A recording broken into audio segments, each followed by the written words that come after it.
안녕하세요. 코인 뉴스룸 진행을 맡은 이지영 앵커입니다. 자, 오늘도 저희가 또 암호화폐 시장에 관한 또 색다른 조제들, 또 여러분들에게 투자 전략들 함께 하겠습니다. 자, 오늘도 윤석빈 교수님 나와 계십니다. 교수님 안녕하세요. 네, 안녕하세요. 네, 오늘 저희가 나눠볼 주제는요. 사실 우리가 또 암호화폐 시장에 있어서 미국 정부의 행동들이 굉장히 큰 영향력을 끼치곤 합니다. 얼마 전에도 미국 정부가 압수했던 물량을 비트코인을 매각을 한다라는 소식들 때문에 시장이 움직이기도 했었는데 이번에는 법무부 측에서 하마스 암호화폐 자금 조달 관련한 그런 이야기들이 흘러나왔고요. 이게 실제로 우리 시장에 어떤 영향력을 미칠지까지도 같이 한번 짚어보겠습니다. 이게 어떤 내용일까요, 교수님? 네, 먼저 미국 법무부의 하마스 암호화폐 자금 조달 관련 발표를 먼저 요약을 해드리고 말씀드리도록 하겠습니다. 미국 법무부는 2025년 3월 27일 하마스의 테러 자금 조달 네트워크를 차단하기 위해서 USDT 기준으로 약 20만 달러 상당의 암호화폐를 압수했으며 2023년 10월 이후 하마스가 150만 달러 이상의 가상 자산을 세탁한 사실을 공개했습니다. 이번 조치는 하마스 지도자 6명에 대한 테러, 살인, 음모, 제재 회피 혐의 기소와 연결이 되었었고요. 암호화폐를 통한 자금 흐름 추적 및 차단을 강조했습니다. 이런 부분에 말씀을 드리면 일단 하마스와 연계된 17개의 암호화폐 지갑에서 약 20만 달러라고 합니다. 그래서 17개 암호화폐 지갑에서 이건 아마 채널리스트나 이런 분석 기술을 썼을 것 같은데요. 이런 관점에서 규모에서는 뭐 아주 크진 않지만 이런 암호화폐에 대한 압수를 했다는 얘기했고요. 2023년 10월 이후로 150만 달러 규모의 자금 세탁 네트워크와 연결된 것을 확인했니까 좀 아마 여러분들 채널리스트라는 회사를 아실 텐데 그렇게 되면 다 트래킹돼서 나올 수 있는데 미국이 이제 자금 세탁 굉장히 강한 방지력이 굉장히 강한 나라거든요. 그래서 특히 테러 아주 민감하죠. 옛날에 9.1 이후로 아주 강력하게 얘기했던 건데 이런 부분에서 굉장히 이런 규모가 있어서 배경에 대한 말씀을 드리고 세탁 방법도 잠깐 말씀드릴게요. 얘기 나온 김에 이제 장외 거래 OTC라고 하죠. OTC 브로커와 가상자산 거래소를 통해서 자금을 이체한 후에 운영 자금으로 사용됐고요. 암호화된 메시징 플랫폼을 통해서 지갑 주소를 배포한 것으로 나타났습니다. 그래서 이런 부분에서 일단 이 방법들도 있었고요. 그리고 2023년 10월 미 재무부의 하마스 관련 제재 조치를 확대한 사례이고요. 이런 바이낸스 창립자인 청평자오도 하마스 자금과 지원했다는 언급도 있어서 이건 뭐 약간 썰이긴 합니다만 이렇게 좀 여러 가지로 이런 전체적으로 요약을 먼저 말씀드리도록 하겠습니다. 네, 좋습니다. 자, 그러면은 하마스 같은 경우에는 암호화폐를 굉장히 많이 활용하는 걸로 알려져 있고 사실 이제 저희 암호화폐가 좀 비판을 받아왔었던 면 중에 하나도 뭐 테러 자금으로 활용이 많이 된다, 불법 자금으로 활용이 많이 된다라는 부분들인데요. 실제로 이 암호화폐를 통해서 테러 자금을 활용하는 그 이유들을 좀 짚어볼 수 있을까요, 교수님? 가장 큰 이유는 흔히 말하는 AML 나와서 나오는 건데 자금 뭐 테러 자금을 할 때 좀 불법적이네 그런 걸 했을 때 예를 들면 뭐 실제 돈을 들고 US 달러를 제일 많이 쓰긴 합니다만 그게 물리적으로 힘들잖아요. 네. 돈을 돈가방 들고 영화 같은 데 보면 돈가방 끌고 와서 이렇게 전달하기 어렵잖아요. 근데 이걸 디지털 형태로 되는 거니까. 그래서 만약에 암호화폐는 직접 지갑을 만들고 그냥 클릭 몇 번으로 가능한 거니까. 그래서 그러니까 어떻게 보면 우리가 일반 선한 사람들이 쓰는 것도 편리하지만 좀 불법이라든지 테러 자금에서 또 쓰기 편한 거죠.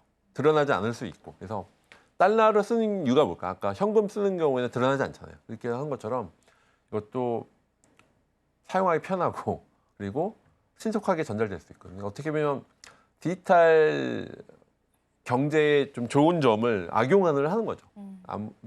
그래서 암호화폐 이제 옛날 비트코인, 이더리움으로 이제 성공 많이 됐다는 건 사실은 그 영역이 뭐 마약 거래라든지 그런 것들에서 비율이 전보다 많이 줄긴 했습니다. 분명히 그 존재했던 비율이 존재하긴 하거든요. 그렇기 때문에 그런 비판을 받았던 거 맞고 그래서 미국 정부에서는 이런 특히 AML 굉장히 강하게 FATF 그 위에서는 강하게 조치를 하고 있는 입장인데요. 9.1 테러 이후로 그래서 이렇게 하마스나 이런 특히 이제 테러 조직에 대한 것들은 아주 강력하게 조치를 하고 있는 걸로 알고 있습니다. 사실 하마스뿐만 아니라 이렇게 다양한 테러 조직들이 암호화폐 거래를 활용을 하잖아요. 그러니까 어떤 사례들이 있는지를 좀 짚어보면 우리 투자자분들도 굉장히 흥미로우실 것 같거든요. 네. 이 테러 조직의 암호화폐 활용 사례들 어떤 게 있을까요, 교수님? 네, 이걸 거꾸로 이걸 알려드리는 게 더 안 좋을 수 있는 어쨌든 이건 정확한 팩트 기반인 거니까요. 먼저 말씀을 드리면 네. 기부 요청 채널이 있습니다. 그래서 2019년부터 하마스 군사 조직 알카삼 여단은 공식 웹사이트와 소셜 미디어를 통해서 비트코인 기부를 호출해서 추적 불가능한 특성을 홍보했습니다. 그래서 이렇게 우리 여기는 비트코인을 보내면 우리가 뭐 암호화폐를 보내면 이제 기부해 주세요 그런 거죠. 그러면 뭐 추적 불가능할 수 있어. 근데 어떻게 보면 추적이 가능할 수 있는 건데 물론 그 원리 지갑을 다 매핑할 수 있는 건 아니니까 피어투피어로 보냈을 때는 그래서 2019년부터는 하마스 군사 조직에서 이렇게 웹사이트 소개에서 기부 요청 채널이 있었습니다. 이런 거에서 그리고 2023년 10월 7일 테러 이후 가자 나오는 산하단체가 17개 이상의 암호화폐 지갑 주소를 공개해서 이렇게 이쪽으로 보내주세요라고 하는 우리가 쉽게 말하면 좋은 일로 기부 요청하는 것처럼 네. 암호화폐에서 기부 요청 채널이 있었고요. 또한 두 번째는 자금 세탁 메커니즘이 있었습니다. 그러니까 기부금은 OTC 브로커하고 가상자산 거래를 통해서 운영 지갑으로 이동한 후 세탁하는 거죠. 그러니까 쉽게 말씀을 드리면 이걸 약간 와싱이라고 하는 계속 와싱이라는 개념인데요. 계속 지갑 주소를 막 여기저기 쉽게 말하면 옛날에 보이스피싱에서 막 이렇게 전화 IP 주소 막 돌리는 것처럼 똑같이 그래서 가상자산 지갑에서 여러 가지 운영지에 왔다 갔다 하면서 운영 지갑 이동해서 자금 세탁 메커니즘 쓸 수 있는 경우 있어서 뭐 터키 가자지구 기반의 환전소 바이캐시에가 핵심 허브로 또 활용돼 있다고 합니다. 주요 암호화폐에 대한 종류로는 뭐 USDT가 주로 많이 사용되고요.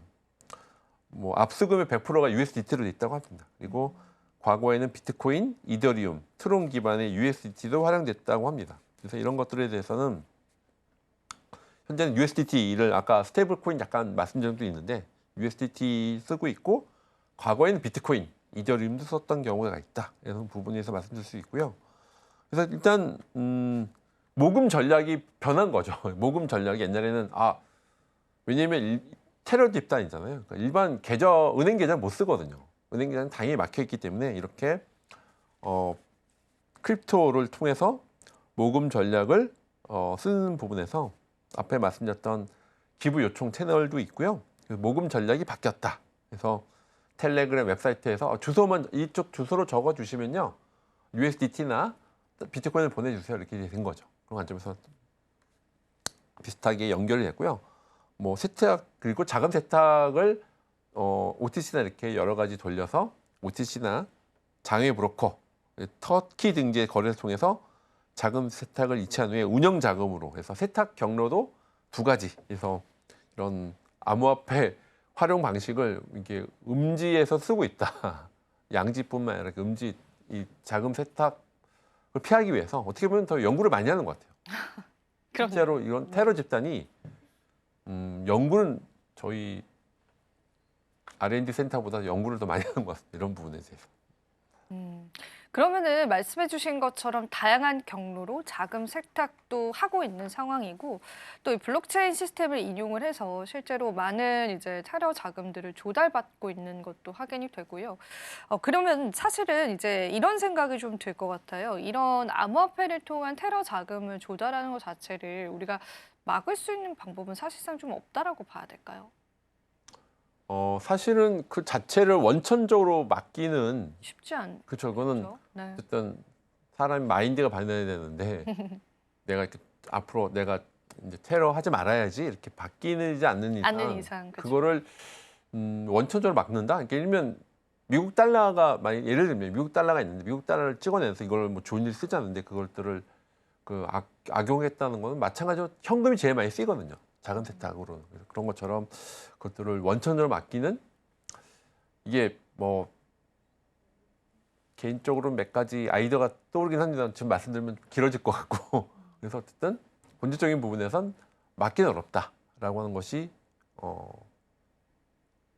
종합적으로 봤을 때는 이렇게 말씀드리는 게 맞을 것 같습니다. 네, 좋습니다. 그러면은 사실상 미국 정부, 미국 법무부에서 이런 조치를 한다라는 것 자체를 어떤 식으로 행하는지도 좀 많이 궁금할 것 같아요. 말씀해주신 것처럼 이제 테러 자금을 전송을 받고 그걸 세탁을 해서 뭐 현금화시키는 과정들도 겪는다라고 한다면 미국 법무부 측에서 취하는 조치는 어떤 걸까요? 근데 그 창과 방패 싸움인데요. 그렇네요. 네. 그걸 뭐 자금 세탁 방지할 자금 세탁을 했는데 자금 세탁 방지하는 거죠. 창과 방패 싸움처럼. 네. 그 채널리스트 회사 분명히 여기 관여했을 거예요. 유니콘 회사인데 그 쉽게 말하면 그 원리 트래킹하는 기술인데 그것들 통해서 아마 제가 알기로 그걸 썼을 것 같은데 그래서 암호화폐에 대한 압수 규모를 말씀드릴게요. 압수를 했습니다. 어쨌든 하마스가 피하려고 했는데 막 피하려 열거져 했는데 결국 또 창과 방패 싸움처럼 걸리게 된 건데요. 암호화폐 압수 규모가 앞에 잠깐 말씀드렸지만 하마스와 연계된 17개의 암호화폐 지갑에서 약 20만 달러, 뭐 약 35억 원 가까이 되죠. 상당을 압수했고요. 2023년 10월 이후로 150만 달러 규모의 자금 세탁 네트워크와 연결된 걸 확인됐다고 하고요. 그래서 이런 것들에 대해서는 기본적으로는 법무부가 법무부와 이제 연결되는 뭐 채널이나 그런 아마 같이 연결되는 미국 기술 회사가 있어요. 팔란티어처럼. 그래서 이 하마스가 피하려고 막 했는데 그걸 또 역추적해서 찾아낸 거죠. 그래서 이렇게 추적을 피하기 위해서 했지만 창과 방패 싸움처럼 미국이 또 미국 기술이 좋잖아요. 네. 뭐 그런 것들을 해서 그것들을 이제 찾아내서 다 압수하게 된 거죠. 그래서 왜냐면 채널리스트의 핵심이 뭐냐면 그 데이터베이스가 있어요. 여기는 뭔가 위험한 테러 자금하는 데네, 자금 세탁을 하려고 하는데 그런 강한 데네 그런 일종의 블랙리스트가 있어요. 이 지갑 주소는 위험해 안 위험해 그런 데이터를 관리하는 게 채널리스트 기술인데 아마 그런 비슷하게 썼을 겁니다. 그래서 법무부가 그렇게 여기로 갔었다고 하면은 여기는 하마스 연결될 수 있는 고리가 있는데 그 역추적해서 결국 이렇게 찾아내서 압수하게 된 거죠. 그러면은 사실은 하마스 입장에서도 이게 압수당했기 때문에 어떤 자금 조달의 차질이 분명히 생겼을 것 같은데 제가 이런 이야기를 또 하면서 북한 이야기가 또 떠오르더라고요. 지금 이제 일부 물량을 해킹을 한 상황에서 이 또한 현금화시키는 과정에서 지금 미국 FBI가 나선 상황이잖아요. 네. 충분히 이제 그 자금을 압수할 수 있는 가능성도 있는 거네요. 네, 가능성이 있죠. 없지는 않습니다. 근데 그걸 또 아까 말씀한 창과 방패 싸움이라고 네. 말씀드렸잖아요. 이쪽에서는 창과 방패 싸움처럼 찌르려는 사람과 이제 막는 사람이 있다는 네. 거죠. 그래서 아마 미국에 당연히 이제 그런 우리 하마스 압수하는 것처럼 북한에 대한 것도 압수를 하려고 당연히 시도할 거고요. 그래서 그런 전방위적으로 이제 아마 해서 이제 근데 거꾸로 북한 입장에서는 그걸 모르진 않을 거거든요. 해킹을 잘하는 것처럼 해킹을 잘하는 사람이 또 해킹을 방지하는 법을 잘 아는 거겠죠. 그런 관점에서 아마 그런 분들은 또 연결돼서는 당연히 압수될 가능성이 있다. 기술적으로는. 네. 맞습니다. 네, 창과 방패의 싸움으로 살펴보면 좋을 것 같습니다. 자, 그러면은 하마스 같은 경우에는 앞서서도 이제 사용 방법을 말씀을 해주셨는데 이번에 그럼 압수했던 규모 자체가 어떤 게 많고 그리고 어떤 코인들을 가지고 이제 압수를 하게 됐는지 그 종류도 굉장히 궁금한데요. 그 부분도 좀 이야기 나눠볼까요? 네, 그 제분 USDT 20만 달러는 거의 이제 그 USDT고요. 네. 그래서 이거는 20만 달러니까 아까 말씀하셨던 금액이 나와 있고 과거 압수를 보면은 2021년도에는 뭐 BTC, 이더리움, USDT 등 한 770만 달러 있어서 그때는 지금은 이번 압수한 건 USDT고요. 전에는 비트코인, 이더리움 섞여 있었고 뭐 일부는 도지도 있었다는 얘기도 있습니다. 그러니까 근데 그러니까 암호화폐는 다양하게 다 쓰이는 거죠. 뭐 스테이블 코인도 쓰게 되는 거고 뭐 비트코인도 있고 이제 도지코인도 있고 트론 다양한 암호화폐 그러니까 이거는 암호화폐가 이제 시장이 다양하잖아요. 물론 메이저는 비트코인이긴 합니다만 그래서 BTC, 도지코인, 트론 등 다양한 암호화폐를 통해서 이제 쓰기는 거고요. 그래서 이런 지갑의 종류는 이번에 압수된 건 USDT였는데 이전에 보면 비트코인, 도지, 다양한 트론, 다양한 아마 그 비율로는 되게 좀 다양한 걸 알고 있습니다. 이번에는 USDT인데 이전엔 비트코인, 도지코인, 트론 등 다양한 암호화폐 지갑이 있었다. 그래서 여러분들이 해킹을 잘 당했으면 여러분들 갖고 있는 게 이렇게 막 자금 세탁기 겹쳐서 갖고 있는 그렇네요. 네. 도지코인을 해킹당했다는 게 암호화폐가 특성상 이게 뭐 세탁돼서 넘어갈 수도 있다기 때문에 유의해서 관리를 잘 하셔야 돼요. 그게 양날의 검인 것 같습니다. 이 블록체인 업계에서는요. 그래서 익명성이 보장된다라는 게 때로는 뭐 마약 거래라든지 또 이런 테러 자금으로 활용될 수 있다라는 그런 단점들이 좀 있는 것 같아요. 아무래도 또 우리가 제도권으로 들어오려면 조금 더 공정하게 사용이 돼야 하는데 아직 그런 부분들이 우리 암호화폐 시장에 확실히 드러나고 있지 않기 때문에 미국 정부 측에서 나서서 이 테러 자금들을 압수를 하려고 하는 그런 움직임들이 좀 나왔던 것 같습니다. 자, 그러면은 미국 정부가 지금 하마스의 테러 자금을 압수를 하게 됐다면 이 자금을 가지고 어떻게 활용을 하겠다라고 하는 가이드라인까지는 현재 나온 건 아닌 거죠, 네, 교수님? 그래서 뭐 국고로 들어오겠죠. 음, 보통 일반적인 말하면 이것들은 뭐 전략 비축 자산으로 일부 넣을 수 있겠지만 넣을 수도 있는 거고요, 그죠? 예를 들면은 비트코인 이용 가능할 수 있겠죠. 비트코인을 이제 지금 USDT인가 그러는데 이전에 있었던 비트코인은 이런 뭐 법적인 것도 프로세스가 있긴 할 텐데요. 전략 비축 자산에 포함해 한마디면 되겠죠. 맞습니다. 네. 그게 또 우리 시장의 호재가 될 수 있고 사실 이게 하마스의 사례 같은 경우에는 굉장히 뭐 인도적으로 안 좋은 사례이기는 하죠. 다양한 또 테러 집단들이 암호화폐를 통해서 자금을 조달하고 있는 상황이긴 한데 또 좋은 예도 있습니다. 우크라이나 같은 경우에는 기부금을 또 암호화폐로 많이 받았기 때문에 이게 진짜 제가 앞서 말씀드린 것처럼 양날의 검과 같은 그런 현상들이 이제 블록체인 세계 내에서 이루어지는 것 같아서 무조건 좋은 쪽으로만 쓰일 수도 없다라는 게 또 이 금융시장의 한 면인 것 같아서요. 그런 면도 여러분들이 같이 살펴보시면 좋을 것 같고요. 그러면은 실제로 제가 이제 정부들이 가지고 있는 많은 이제 암호화폐 자산들은 대부분 이렇게 이제 압수된 물량이거나 불법 거래에 사용된 물량들이 많더라고요. 뭐 중국 정부도 그렇고요. 만약에 이제 하마스에서 이제 압수한 물량을 비축 자산으로 포함을 시킬 가능성도 이제 있다라고 언급을 해주셨고. 아, 이건 이제 내피셜. 네, 내피셜이죠. 근데 이제 만약에 미국 정부는 지금 이제 압수된 물량만을 비축 자산에 넣겠다라고 했잖아요. 근데 정부 차원에서의 추가 매입 가능성은 지금 현재는 어떤가요? 없다고 보나요? 그때 저는 한번 요 주제로 말씀 나눴던 것 같은데, 그러니까 법적인 부분은 이건 뭐 이거 압수한 건 넣을 수 있겠죠. 근데 추가로 하는 부분을 질문하신 거잖아요. 네. 그거는 전에 말씀드렸지만 이제 법적으로 이제 들어갈 법안이 쉽지는 않다. 네. 법안을 이제 발의돼서 프로세스가 있거든요. 그걸 다 해서 이제 상원 하원 다 공화당이 있어서 가능성은 있습니다. 가능성이 네. 없지는 않은데, 근데 기존에 있었던 리거시 그 또 미국 정치가 트럼프만 있는 건 아니잖아요. 트럼프의 또 우세하긴 한데 또 반대하는 사람들 보이스가 나와서 그런 관점에서는 또 넘어야 될 산들이 있다고 보여집니다. 그래서 프로세스가 당연히 가긴 갑니다. 가긴 가서 그것들은 이제 지금 약간 시장에서는 당연히 트럼프가 며칠 전에 저도 이제 회장님하고 이제 통화했던 적이 있는데 당연히 트럼프가 되면 바로 쭉 그 우상향으로 쭉 갈 줄 알았는데 그렇지 않더라고요. 그렇지 않다. 얘기하는 것처럼 다 또 단계도 있고 법안도 있고 프로세스가 있고 그렇기 때문에 그런 것들에 대해서 아마 실질적인 예상했던 것보다는 좀 슬로우하다, 느리다 그렇게 느끼실 것 같은데 그것들은 아마 좀 단계는 밟아가고 있는 거다 이렇게 보여집니다. 네, 좋습니다. 자, 그러면은 이번에 하마스의 압수 사건, 법무부 측에 있었던 이러한 조치들이 우리 시장에는 어떤 영향력을 미칠 수가 있는지가 좀 궁금한데요. 실질적으로 시장 자체를 딱 놓고 봤었을 때는 크게 이제 그 부분 때문에 변동성이 나오는 느낌은 없었거든요. 근데 이제 우리가 장기적으로 봤었을 때는 영향력은 있을 거라는 생각이 들어요. 교수님 보실 때는 이번 이런 조치가 암호화폐 시장에 어떤 영향력을 미칠 거라고 생각하세요? 그러니까 암호화폐 쪽에서는 이제 앞으로는 약간 음성적인 걸 굉장히 누르고 양상화시키는 거다 이렇게 보여지는 거죠. 그러니까 지금 미국 정부도 그렇고 우리가 AI 크립토 차례도 만들고 페이팔 마피아 중심으로 이렇게 좀 뭐 폴 앵키스, 뭐 데이비 삭스 이렇게 좀 하고 있어서 우리는 양성화하는 거잖아요. 물론 그 이면에 몇 번 말씀 미국 우선주의가 있긴 합니다만 그래서 양성화되는 관점에서 테러를 쓰고 있거나 약간 부정적 이미지 있는 걸 굉장히 확 누르는 거죠.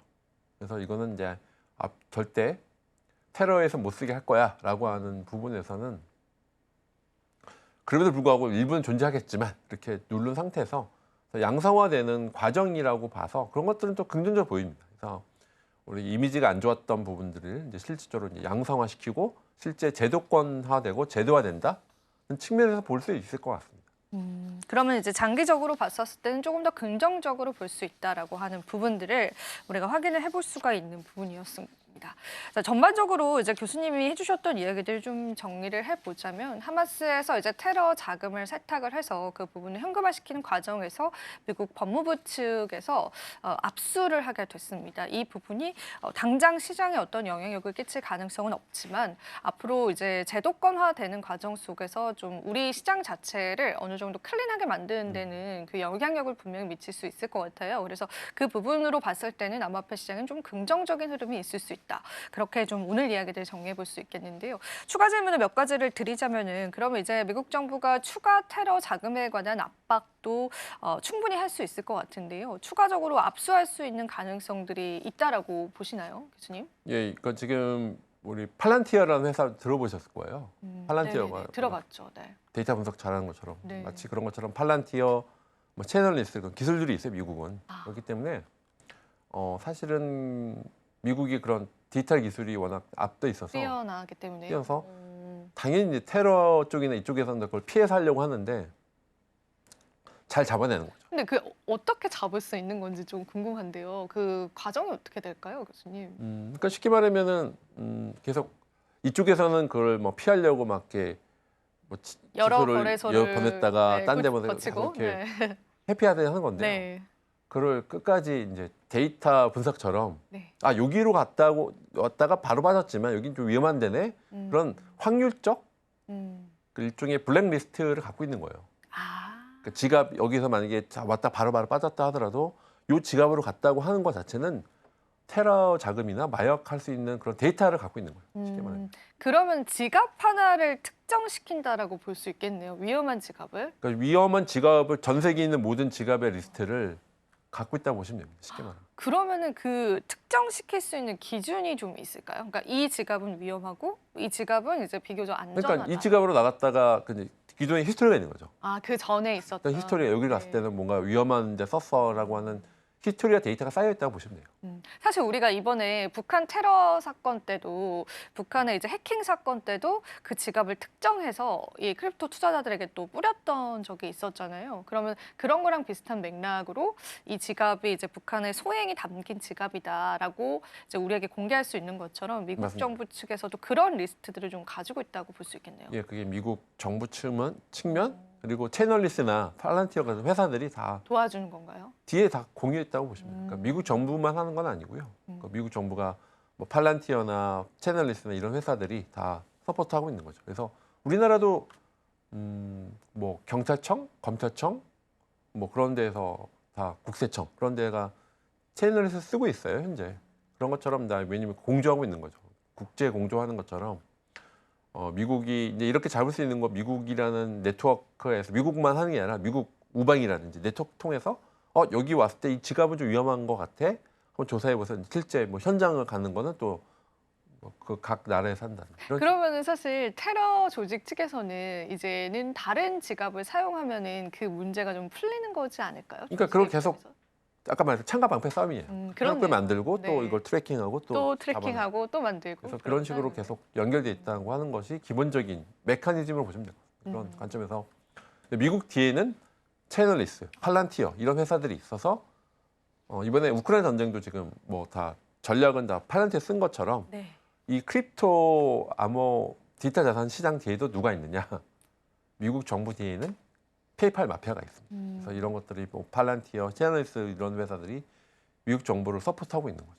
네, 코인 뉴스를 오늘도 여러분들에게 또 도움되셨을 시간이길 바라고요. 많이들 궁금해하실 만한 주제들로 오늘 이야기 꾸려봤습니다. 다음 이 시간에도요 더 알찬 정보들로 함께할게요. 오늘도 시청해주신 여러분 고맙습니다.